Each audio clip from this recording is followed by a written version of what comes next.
Boa noite a todos. Muito boa noite. Como o César disse numa dessas noites, estar aqui, neste salão principal do CRE, onde as palestras regularmente acontecem, faz uma diferença brutal neste mundo que, embora digital, nos aproxima de todos. Sentir a presença dos mentores desta casa, nesta casa, me acolhendo, me colocando nos seus braços nessa noite para poder falar dessa reflexão, é muito especial.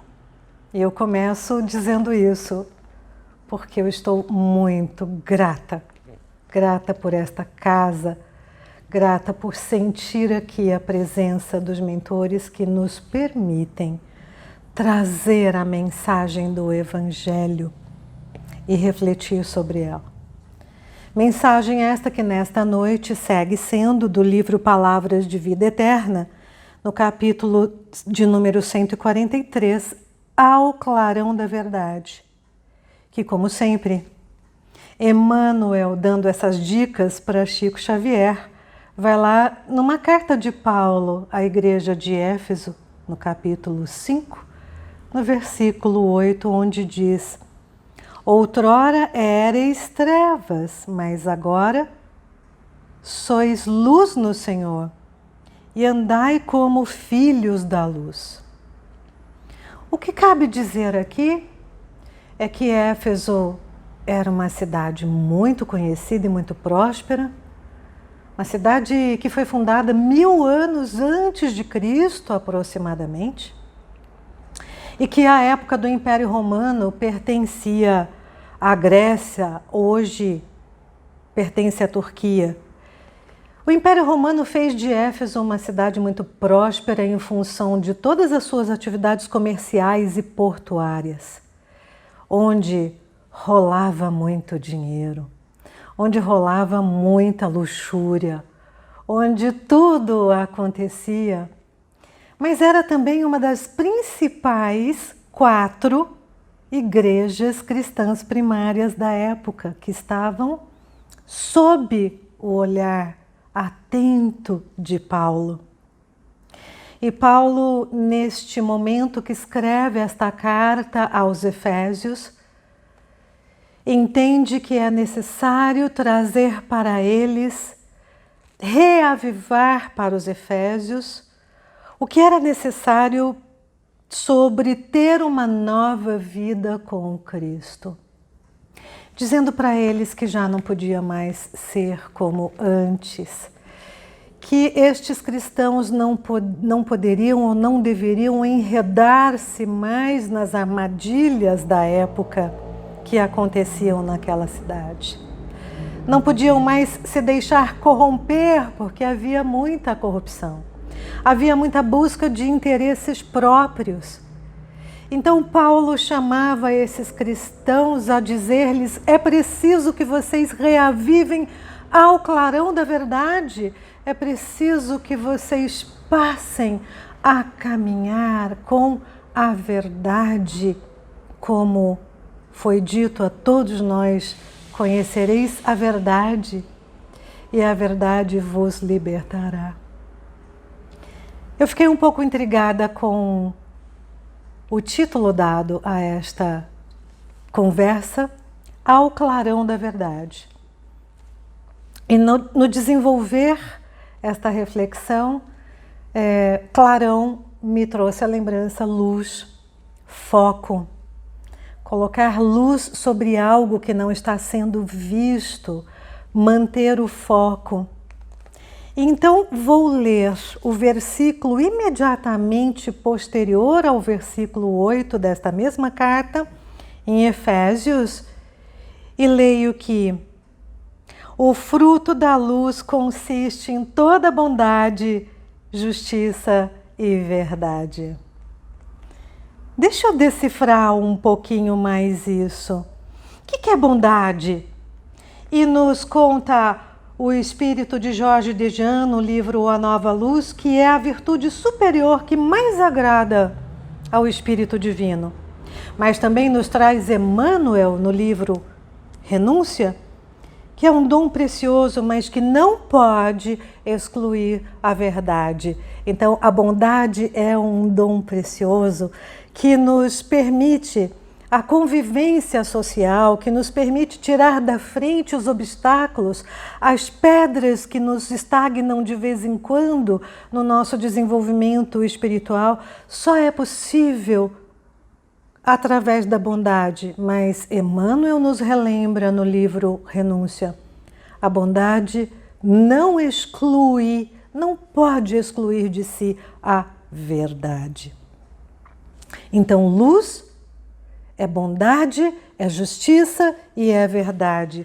O que é, pois, a justiça? E aí vamos às respostas do Espírito da Verdade no Livro dos Espíritos, nas questões de número 875 e 876, que ele nos diz simplesmente, como nós já estamos cansados de ler e ouvir, mas precisamos relembrar a cada dia, que justiça é querer cada um para os outros o que para si mesmo quereria, e não em querer para si o que quereria para os outros, o que é absolutamente diferente, ou como nos diz o Espírito da Verdade, não é a mesma coisa. Então, ao clarão da verdade, colocando foco, colocando luz sobre a verdade, conhecereis a verdade vos libertará. Que verdade é essa sobre a qual nós precisamos colocar luz, precisamos colocar foco em nossa vida?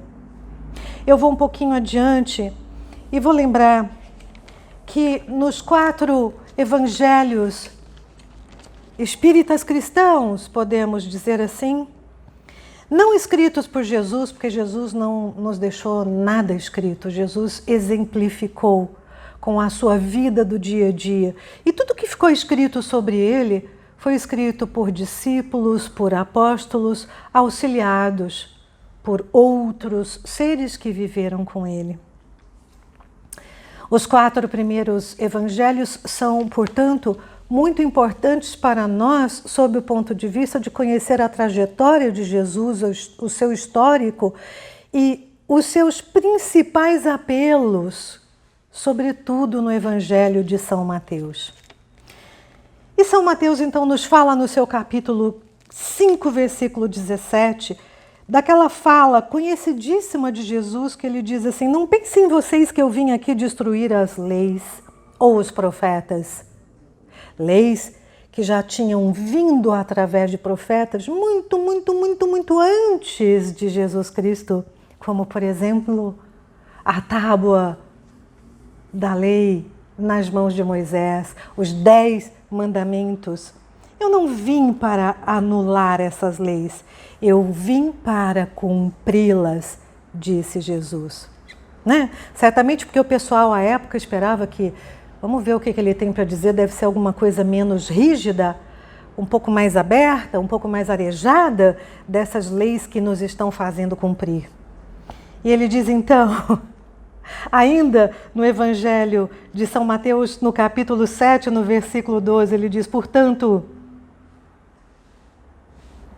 a máxima das leis, tudo quanto quereis que as pessoas vos façam, fazei-o assim também vós a elas, pois esta é a lei e os profetas.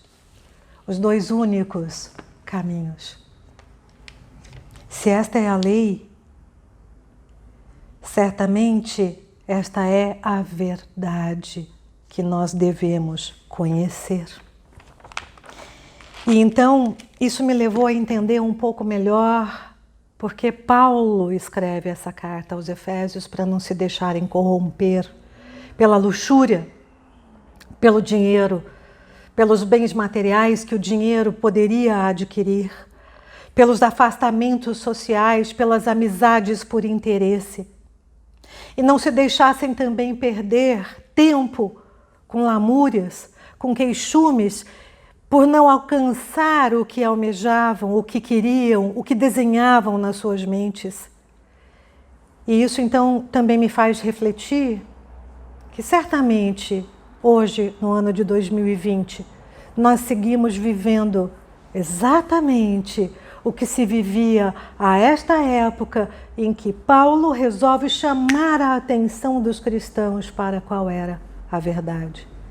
Nós ainda estamos longe de proceder segundo essa verdade, muito embora a conheçamos por ler, por escutar, por fazer curso do Evangelho, por fazer o Evangelho no lar, por estarmos aqui nesta casa maravilhosa que nos acolhe, mas como é que nós agimos no dia a dia?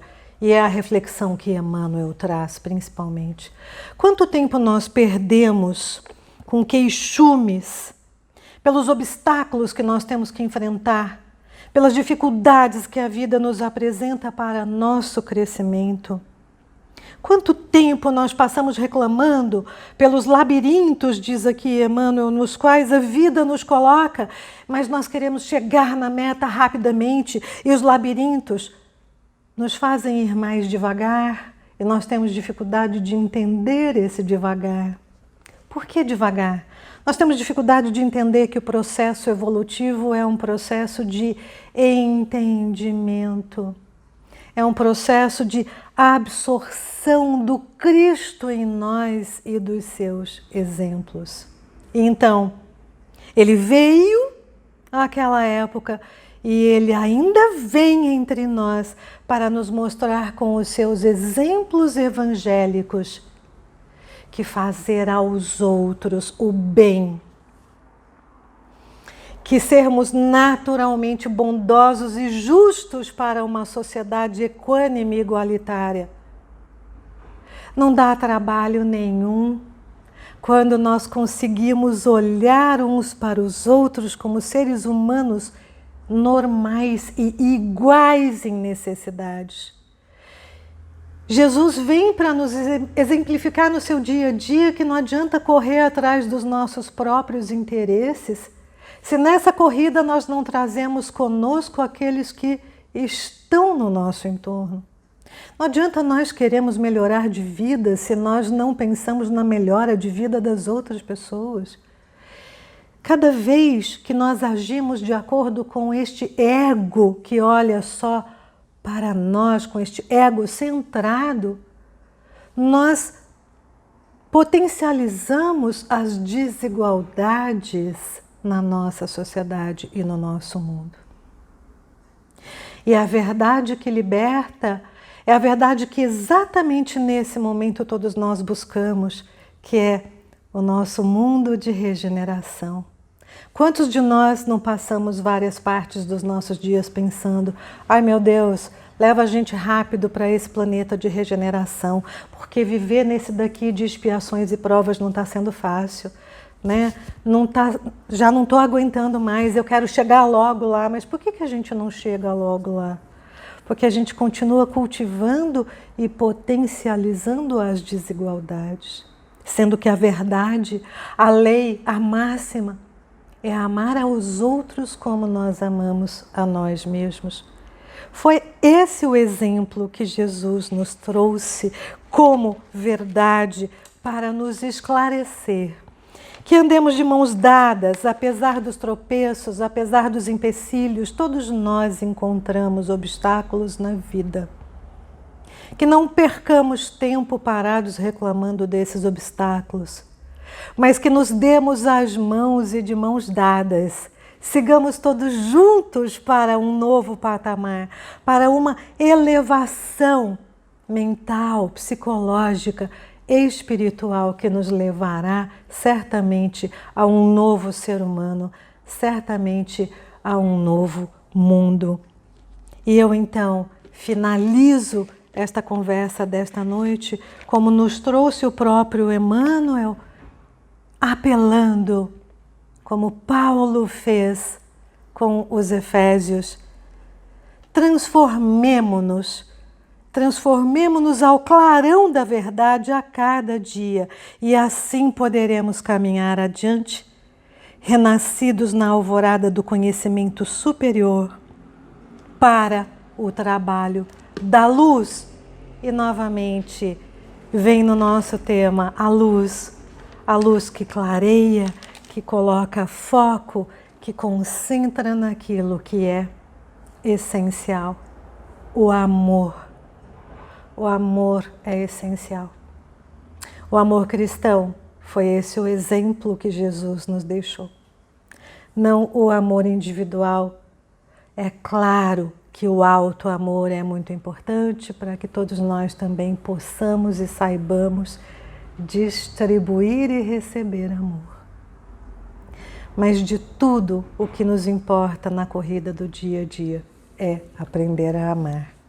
E assim, pedimos a Jesus, nosso Mestre, que continue nos dando suporte, segurando nas nossas mãos para que nós consigamos exercer a sua verdade, que é o amor. Que assim seja. Graças a Deus.